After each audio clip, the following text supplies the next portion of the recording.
అందరికీ నమస్తే అండి. రైతులకి మంచి చేయాలి అనుకుంటే అందులో రూల్స్ అనేవి పెద్దగా అడ్డం కాదు.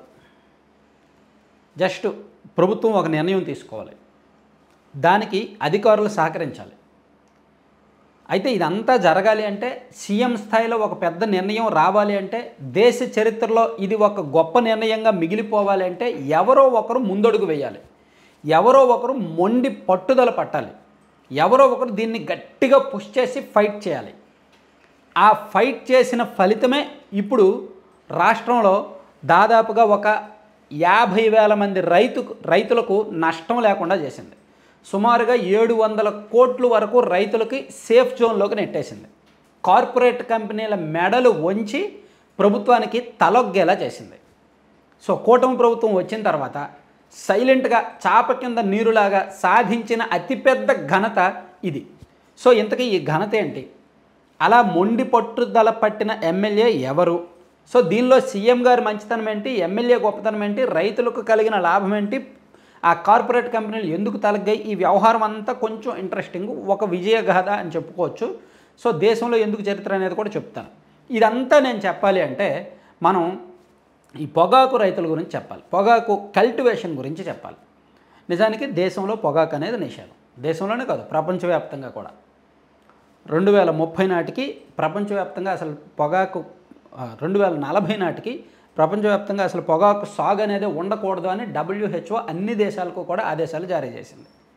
సో అందుకే ప్రతి దేశంలో కూడా ఈ కల్టివేషన్ సంవత్సరం తగ్గిస్తూ వస్తున్నారు, అన్ని చోట్ల తగ్గుతున్నాయి. ఇది ప్రభుత్వం నిషేధించింది, కానీ పూర్తి స్థాయిలో నిషేధించాల. హెల్త్ డిపార్ట్మెంట్ ఏమో దీన్ని వద్దు అంటుంది, అసలు ఆరోగ్యపరంగా చూస్తే ఇది చేటు చేస్తుంది, అసలు దీన్ని కల్టివేట్ చేయొద్దు అంటుంది. వ్యవసాయ శాఖ కూడా దీన్ని ఏమీ ప్రోత్సహించట్లేదు. కానీ కమర్షియల్ ట్యాక్సెస్ డిపార్ట్మెంట్ వాళ్ళు మాత్రం కమర్షియల్గా చూస్తే ఈ సాగును ప్రోత్సహిస్తున్నాయి.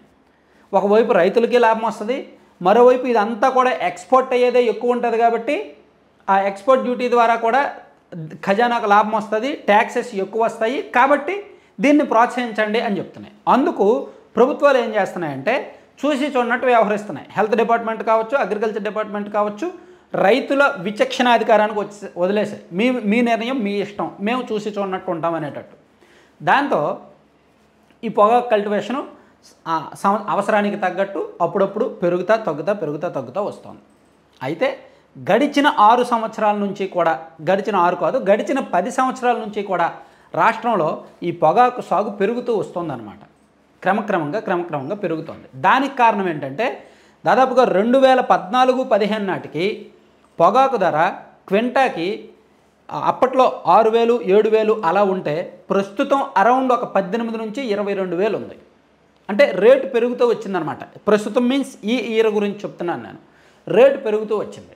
ఎప్పుడైతే రేటు పెరిగిందో, రైతులకు కాస్త లాభసాటిగా ఉందో, ఇతర పంటలు గిట్టుబాటు ధర తగ్గిపోతున్నాయి. పొగాకేమో కరెక్ట్గా పండితే కొనుగోలు చేయడానికి ఒక 6 కంపెనీలు ఉన్నాయి దేశంలో. ఐటీసీ ఒకటి ఎక్కువగా కొనుగోలు చేస్తుంది, డెక్కన్ ఒకటి, జీపీఎస్ ఒకటి, ఇటువంటి ఒక 6 కంపెనీలు ఉన్నాయి. ఈ 6 కంపెనీలు పక్కాగా కొంటాయి, ఎందుకంటే ఆ కంపెనీలు నడిచేదే ఈ పొగాకు మీద. సో అంటే ఆ కంపెనీలకి రైతులకి ఉన్న ముందస్తు ఒప్పందం మేరకు రైతులు దీన్ని సాగు చేస్తున్నారు, కంపెనీలకు అమ్ముతున్నారు, అంతా వాళ్ళు చూసుకుంటున్నారు, ప్రభుత్వాలకి సంబంధం లేదు. అవి వాళ్ళు ఎక్స్పోర్ట్ చేస్తున్నారు, ప్రభుత్వాలకు కట్టాల్సిన ట్యాక్స్ కడుతున్నారు. సో ఇక్కడ రైతులు కొంతమేరకు లాభపడుతున్నారు, కంపెనీలు లాభపడుతున్నాయి, ఉపాధి కలుగుతోంది. అందులోకి 1 ఎకరం పొగాకు సాగు చేస్తే సుమారుగా 200 మందికి 200 రోజులు ఉపాధి దొరుకుద్ది అనమాట. ఓవరాల్గా 1 ఎకరం మీద సుమారుగా 1,00,000 నుంచి 1,50,000 వరకు రైతుకు ఆదాయం కూడా మిగులుద్ది. అందుకని దీన్ని వదిలేశారు పండించినాయని. అయితే ఈ సంవత్సరం అనూహ్యంగా అనుకోని ఒక ఆపద వచ్చి పడింది రైతుకి. అదేంటంటే ఈ సంవత్సరం గత ఏడాదితో పోలిస్తే ఇప్పుడు సాగు పెరిగింది, ఉత్పత్తి పెరిగింది. సుమారుగా మన రాష్ట్ర వ్యాప్తంగా ఈ సంవత్సరం 200 మిలియన్ కేజీల పొగాకు ఉత్పత్తి జరిగింది. దానిలో ఈ కంపెనీలు ఏం చేశాయంటే వాళ్ళ అవసరం మేరకు కావాల్సిన 130 మిలియన్ కేజీల పొగాకు కొనుక్కున్నాయి. మిగిలిన 70 మిలియన్ కేజీల పొగాకు ఆగిపోయింది. ఇందులో పొగాకులో కూడా 2 రకాలు ఉంటాయి, నల్ల బార్లీ, తెల్ల బార్లీ. తెల్ల బార్లీ అనేది ఎర్ర రేగడి నేలల్లో పండుద్ది, నల్ల బార్లీ అనేది నల్ల రేగడి నేలల్లో పండుద్ది. సో ఆ నేల స్వభావాన్ని బట్టి ఈ రెండు పండుతాయి. ఇవి కొన్ని చోట్ల ఉంటాయి, కోస్తా ప్రాంతాల్లో ఇవి కొన్ని చోట్ల ఉంటాయి అన్నమాట. సో ఈ నల్ల బార్లీ పొగాకు అనేది ఎక్కువగా పర్చూరు ఆ చుట్టుపక్కల సంతనూతలపాడు, అద్దంకి కాన్స్టిట్యున్సీలో కొంత భాగం, సంతనూతలపాడులో కొంత భాగం అండ్ పెదనందిపాడులో కొంత భాగం, ఈ ప్రాంతాల్లో ఎక్కువగా ఈ నల్ల బార్లీ పొగాకు పండుద్ది. సో ఈ సంవత్సరం కంపెనీలకు కావాల్సిన 120-130 మిలియన్ కేజీల పొగాకు కొనుక్కోగా మిగిలిందంతా ఉంచారు, రైతుల దగ్గర మిగిలిపోయింది. కంపెనీలేమో మాకు ఇంకా అవసరం లేదు అంటున్నాయి. ఏ పంట అయినా సరే బయట దాచుకొని ఎవరికో వాళ్ళకో అమ్ముకోవచ్చు. ఏ పంట అయినా బయట అమ్ముకోవచ్చు. మిర్చి కావచ్చు, శనగ కావచ్చు, కూరగాయలు కావచ్చు. వాళ్ళు కాకపోతే ఎవరో ఒకరు కొంటారు. మల్టిపుల్ ఆప్షన్స్ ఉంటాయి. కానీ పొగాకుకి మల్టిపుల్ ఆప్షన్స్ ఉండవు. ఖచ్చితంగా ఆ 6 కంపెనీలే కొనాలి. వాళ్ళు తప్ప ఇంకెవరూ కొనరు. సో రైతు దాన్ని నిల్వ చేసుకోలేడు. ఎక్కడ నిల్వ ఉన్నా సరే కష్టమే, కుళ్ళిపోద్ది. దానిలో ఉన్న స్వభావం పోకుండా చూసుకోవాలి. సో రైతుకి కష్టం వచ్చింది, చూశారు. సో ఇది సీరియస్నెస్ ఎవరికీ అర్థం కావట్లే. ఇది పరుచూరు నియోజకవర్గంలోనే 60% అనమాట. మొత్తం మీద రాష్ట్ర వ్యాప్తంగా 1,00,000 మంది రైతులు ఉంటే, 1,00,000 కాదు, ఒక 65,000 మంది రైతుల వరకు రాష్ట్ర వ్యాప్తంగా ఉంటే ఓన్లీ పరుచూరు నియోజకవర్గంలోనే 35,000. దాంతో అక్కడ కొంతమంది రైతులందరూ కూడా ఆ ఎమ్మెల్యే గారి దగ్గరికి వెళ్ళారు, ఏలూరు సాంబశివరావు గారి దగ్గరికి వెళ్ళారు. వెళ్ళి సమస్య ఆయనకు చెప్పారు. 4 నెలల కిందట ఆయన ఈ సమస్య విన్నారు. స్వతహాగా ఆయన కూడా ఎంఎస్సీ హార్టికల్చర్ చేశారు. ఆయన బిజినెస్ కూడా అగ్రికల్చర్ రిలేటెడ్ ప్లస్ వ్యవసాయ సంబంధిత అంశాల మీద ఆయన ఎక్కువగా ఇంట్రెస్ట్ చూపిస్తారు. సో ఆయనకు సమస్య తీవ్రత అర్థమైంది. అర్థమైన తర్వాత సరే ఇమీడియట్గా ఏం చేయాలని చెప్పి సీఎం గారితో మాట్లాడారు. ఒక ఏప్రిల్ నెలలో సీఎం గారు చినగంజాం వెళ్ళారు.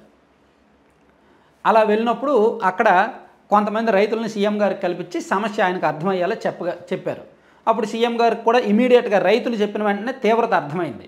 కానీ ఇక్కడ ప్రభుత్వం నేరుగా ఇన్వాల్వ్ అవ్వకూడదు.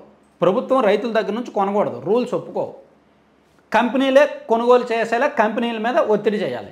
కంపెనీలని పిలిపించారు, మీటింగ్ పెట్టారు సీఎం గారు. కంపెనీలు ఒప్పుకోవాలి. మాకు కావాల్సింది మేము కొనుక్కున్నాం, మా కడుపు నిండింది, మేము ఇంకా ఎక్కడ తింటాం, మాకు అవసరం లేదని కంపెనీలు చెప్తున్నాయి. రైతులు ఎక్కువ పండించారు, మేము అడిగిన దానికంటే ఎక్కువ పండించారు, కాబట్టి మాకు ఇంకా సంబంధం లేదు, 6,000 ఇస్తాం, క్వింటాకు 6,000 ఇస్తాం, ఇస్తే ఇవ్వమనండి అని కంపెనీలు చెప్తున్నాయి.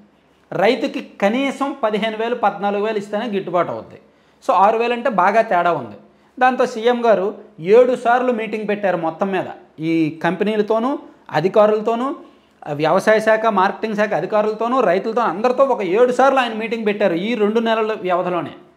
సో ఈ ఎమ్మెల్యే గారు, పర్చూరు ఎమ్మెల్యే గారు ఏలూరు సాంబశివరావు గారు సుమారుగా ఒక 20 సార్లు అధికారుల చుట్టూ తిరిగారు, సచివాలయం చుట్టూ తిరిగారు. ఎందుకంటే దీన్ని ఎలాగైనా కొనిపించాలి. కొనిపించడానికి 2 ఆప్షన్స్.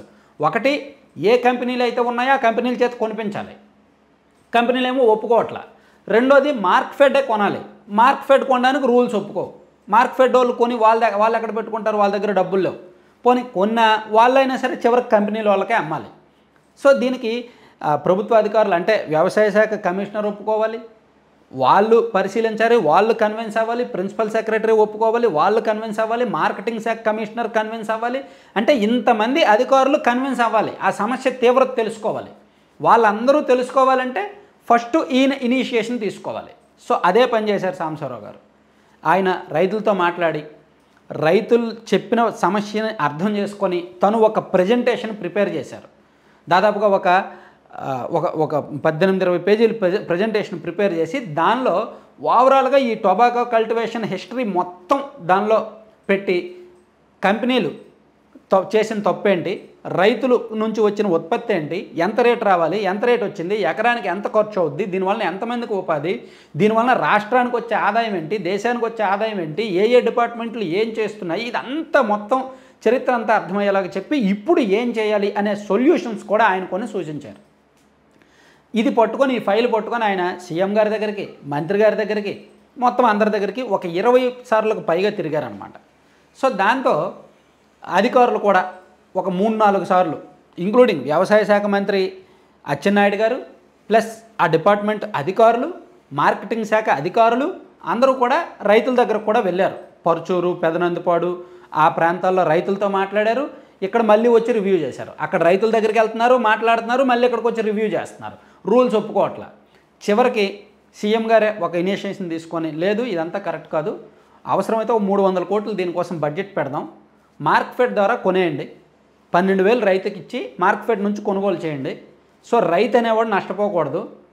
అయితే ఇది మన దగ్గర పెట్టుకుందాం, రేపు పొద్దున్న కంపెనీలకు అవసరం ఉన్నప్పుడు మనమే మార్కెట్ నుంచి కంపెనీలకు ఇద్దాం.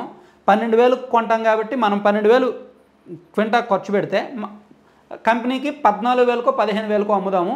దానివల్ల మార్కెట్కి నష్టం ఉండదు, ఫ్యూచర్లో మన డబ్బులు మనకు వచ్చేస్తాయి, ప్లస్ రైతుకు కూడా నష్టం ఉండదు అని చెప్పి సీఎం గారే చెప్పి, అలాగే ఫ్యూచర్లో ఇటువంటి సమస్య రాకుండా ఉండాలంటే ఏం చేయాలి, ఆ కంపెనీలు తలగ్గేలా చేయాలి. ఇంకోసారి కంపెనీలు మాకు ఇంతే కావాలి, మేము ఇంతే కొనుక్కుంటామంటే కుదరదు. మీకు ఎంత కావాలో అంతే పండించుకోండి, ఆ రైతులతో ముందుగానే లీగల్గా ఒప్పందాలు చేసుకోండి అని ఇటువైపు రైతుల్ని చేశారు. ఇదిగో కంపెనీలు వచ్చి అడిగిన వెంటనే మీరేమి పండించేయద్దు, ముందే మీరు ఒక ఒప్పందం తీసుకోండి, అన్ని రకాల ఫార్మాలిటీస్ పూర్తి చేసుకోండి, మీరు పండించిన ప్రతి కేజీ కూడా కంపెనీలు కొనుగోలు చేసేలా ముందే ఒప్పందం అయితేనే మీరు పండించండి, లేకపోతే వద్దు. ఈసారికి మీ సమస్య మేము పరిష్కరిస్తాం, ఈసారికి మేము మార్కెట్ ద్వారా కొంటాం, కానీ ఫ్యూచర్లో మళ్ళీ ఇది కుదరదు అని చెప్పి ఇటువైపు రైతులకు చెప్పి అటువైపు అధికారులను ఒప్పించి మొత్తం వ్యవహారాన్ని నడిపించడంలో ఎమ్మెల్యే గారు కీ రోల్ పోషించారు. కష్టపడ్డారు నిజంగా, ఆయన సొంత పని కోసమో కూడా అన్నిసార్లు కష్టపడి ఉంటారు ఆయన ఆ నియోజకవర్గంలో. ఎందుకంటే రాష్ట్రం మొత్తం మీద 1,00,000 మంది రైతులు నష్టపోతే అందులో 60% ఆఫ్ ఫార్మర్స్ తన కాన్స్టిట్యుయెన్సీ, దాన్ని ఆనుకొని ఉన్న చుట్టుపక్కల ఉన్న వాళ్ళే ఎక్కువ మంది ఉన్నారు. సో అందుకు తనకు ఆ పెయిన్ తెలుసు. సో అది పరిష్కరించకపోతే అది లోపల బాధ ఉండిపోద్ది, పరిష్కరిస్తే ఖచ్చితంగా చరిత్ర. ఇప్పుడు వరకు ఎవరూ చేయలేదు కదా అటువంటి చరిత్ర. సో అందుకే చేశారు, ప్రయత్నం చేశారు, దాన్ని సక్సెస్ చేశారు. చివరికి ఒక వారం రోజుల నుంచి కూడా మార్కెట్ ద్వారా ఆ పరుచూరు అండ్ ఆ ప్రాంతంలో రైతుల నుంచి ఈ నల్ల బార్లీ పొగాకు కొనుగోళ్లు జరుగుతున్నాయి. రైతుకు గిట్టుబాటు ధర వస్తుంది, ప్లస్ కొనుగోలు చేసిన పొగాకు మొత్తాన్ని నిల్వ చేస్తున్నారు గోదాంలో, మార్కెట్ ద్వారానే నిల్వ చేస్తున్నారు. అలా నిల్వ చేసింది ఫ్యూచర్లో ఒక 2-3 నెలల తర్వాత కంపెనీల వాళ్ళు ఖచ్చితంగా కొంటారు అవి. అలా ఈ సంవత్సరానికి సాల్వ్ అయిపోద్ది. సో నెక్స్ట్ ఇయర్ నుంచి కూడా ఈ సమస్య మళ్ళీ పునరావృతం అవ్వకుండా ముందుగానే ఒప్పందాలు చేసి అవసరమైతే ప్రభుత్వం మధ్యవర్తిత్వం వహించాలి, ప్రభుత్వం బాధ్యత తీసుకోవాలి. మరోసారి కంపెనీలు మోసం చేయకూడదు, రైతులు నష్టపోకూడదు, మరోసారి ఈ సమస్య పునరావృతం అవ్వకూడదు. అది ఏం చేయాలనేది కూడా ఎమ్మెల్యే గారు ఒక సూచన చేశారు, దాన్ని కూడా సీఎం గారు యాక్సెప్ట్ చేశారు, అప్రిషియేట్ చేశారు.